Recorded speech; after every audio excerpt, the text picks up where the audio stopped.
Welcome to Wellness Wednesday and today's nugget from the Lord. And of course, one is feeling jubilant. Yes, I am. How is everybody today on this Wellness Wednesday? Well, I have another Titbit National Day to share with you today before we go into what's our Wellness Wednesday topic. And, I've realized I'm a foodie. I like me some food. And today is National Mac and Cheese Day. Oh my gosh. You know, it's a mac off when you go into like the potluck or you go into your auntie's house or whatever. And, when people are lining up for that mac and cheese, oh, listen. One of the classic comfort foods earns a place of honor on July 14th. Come on now. It is National Mac and Cheese Day. Made with macaroni noodles, cream or milk, and the golden goodness of cheese. And cheese shines as a side dish while also standing on its own as a main dish. This meal reminds many of us of that home cooking while also teaching us the basics in the kitchen. What other recipe allows you to create so flamboyantly and often with so little knowledge about cooking? That is true. You really shouldn't mess up a mac and cheese. From the classic mac and cheese with cheddar American cheeses, or if you really want to go there, the strong, mature cheeses, woo, like cathedral cheddar or some. Oh my goodness. Sorry, I'm going to get excited.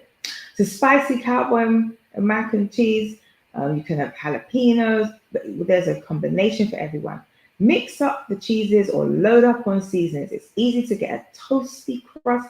Some people put breadcrumbs, put in it if you want just lightly, put it on the grill. Otherwise, you bake it in the oven.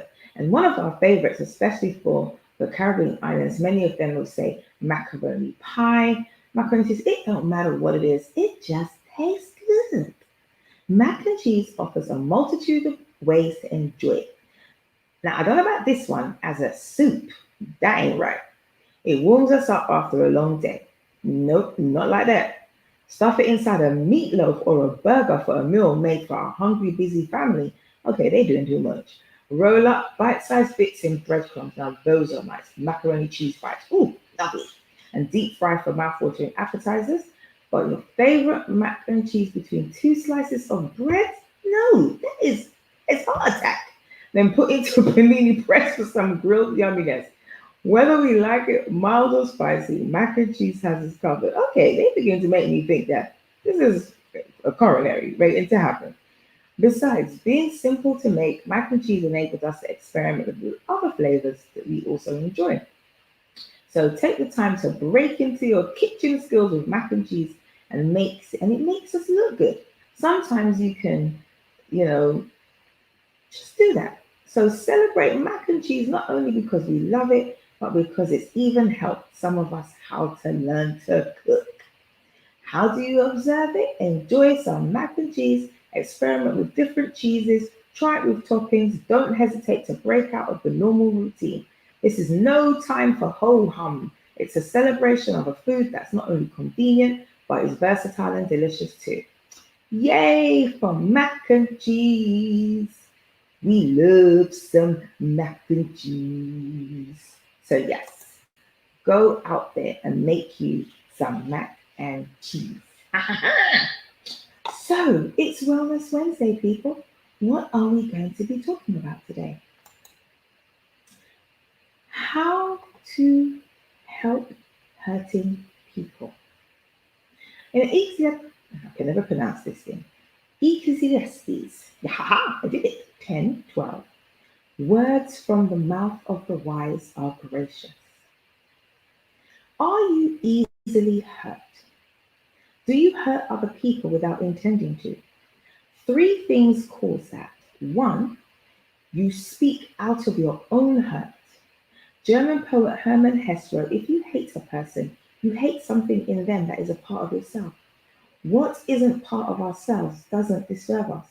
It helps to remember that people often lash out in response to what's happening inside themselves.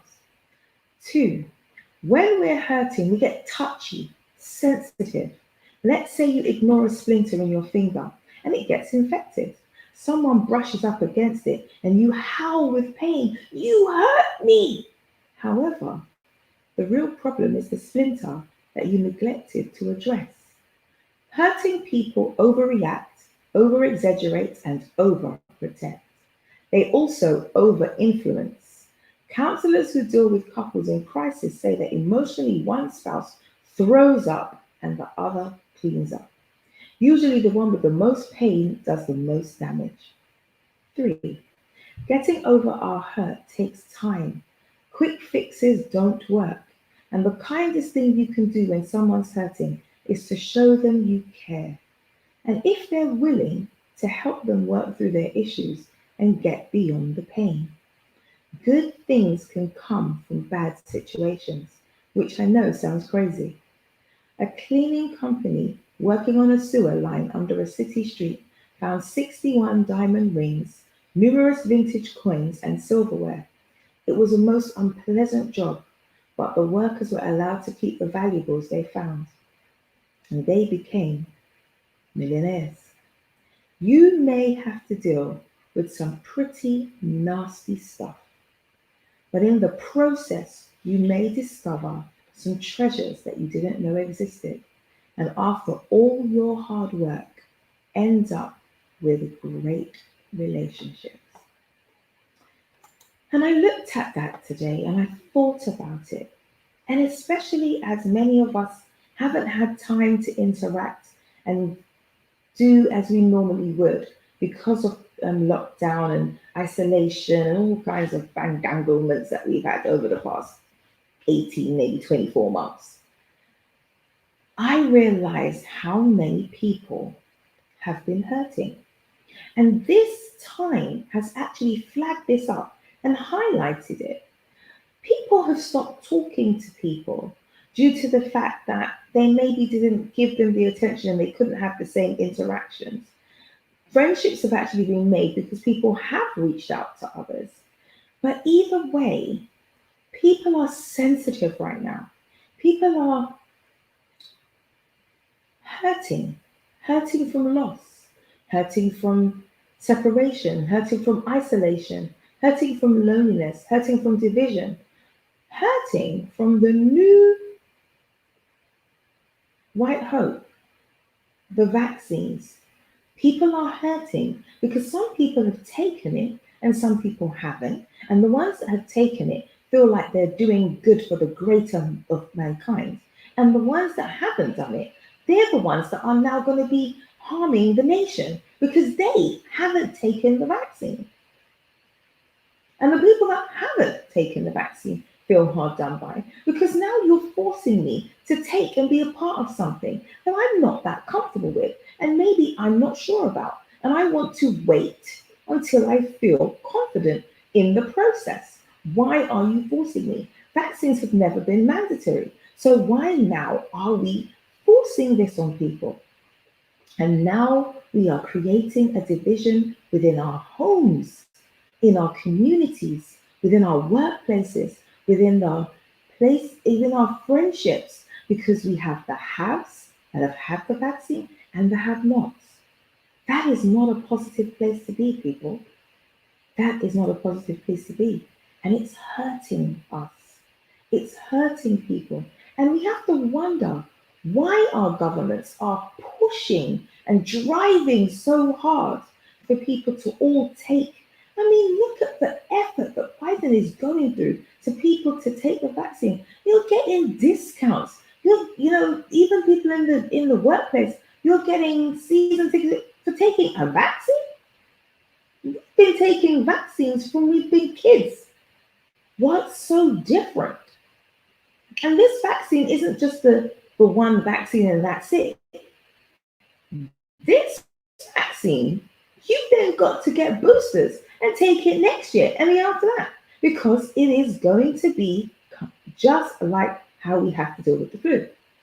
So my thing is, we need to start being a bit more thoughtful and kind in how we approach and deal with each other, especially in regards to vaccinations at present.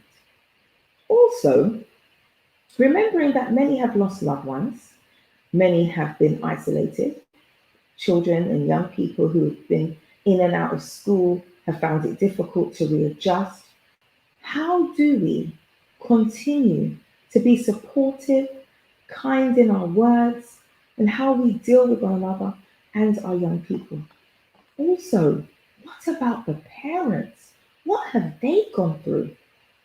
And this has been a trying, troubling time. A parent never expected to take on homeschooling jobs. And many parents have now become homeschoolers. Wow, I commend you, but it's difficult.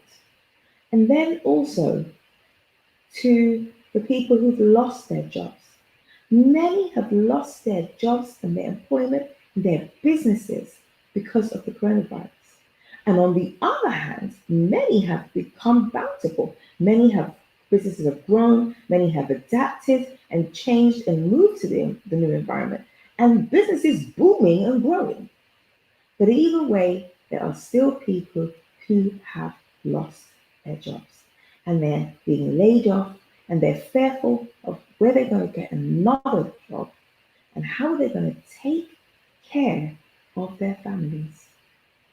It's very, very difficult and still a trying, troubling time at this time. So I'm asking us all to start thinking wisely. Do we need to say what it is that is on the tip of our tongues and in our mouths? Have we thought about what we're saying and the impact and the reaction that it will have on the individual that is going to hear those words? I know sometimes we just think flippantly and our brains move quickly and our mouths are even quicker. I have been one like that. But I'm learning, especially at this time. Sometimes I have to go shoop and put the brakes on this mouth. Don't say it. Sometimes peace, be still. Silence is not a bad thing. So let's all think about one another and how we speak to each other, how we discuss and talk about certain topics around and with each other. Because we're not to judge and we're not to make anyone feel indifferent for their thoughts, for their views, and for their choices. We're to respect everybody and their individual right. So let us all think, am I, what I, should I say these things? Because will it hurt someone? And for those people who are hurting, whether you've been hurt from family members, from employment, from the church members, from your church, from a spouse, from your children, from your parents, the time is now to try and reconcile, rectify, or lay those things to rest. You can forgive. You do not need to forget so that you put yourself back in a predicament of harm again. But it's best to forgive and let that go because that hurt will eat you up and devour you. And you don't want that.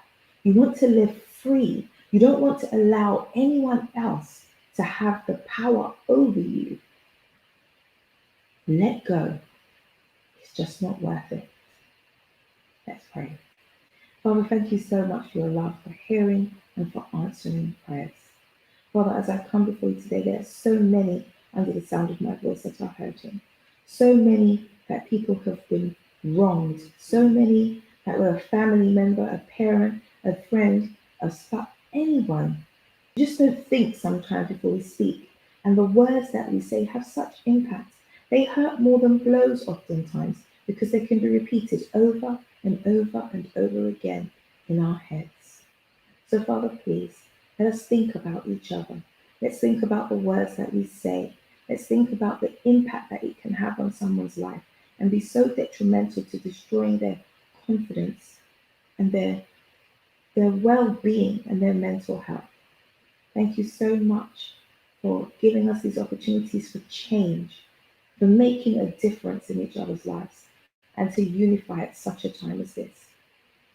Please, dear Father, continue to Cover us, because without your covering, woe betide us. Thank you for hearing, for answering, and for always being there. Amen. Stay blessed, guys. Remember, the words that we say really can do damage. And I'm sure none of you want to do that. So remember, we speak out of our own hurts. When we're hurting, we get touchy. And getting over our hurts takes time. It's not going to happen overnight, but one day at a time, baby steps. But start to take those steps and think of others. And remember, hurt people hurt people. So think, why is that individual acting, speaking like that? Maybe there's something else underlying. What can I do or not do to incite that person's situation even more? Let's be thoughtful and think a bit more about each other. Thank you, guys.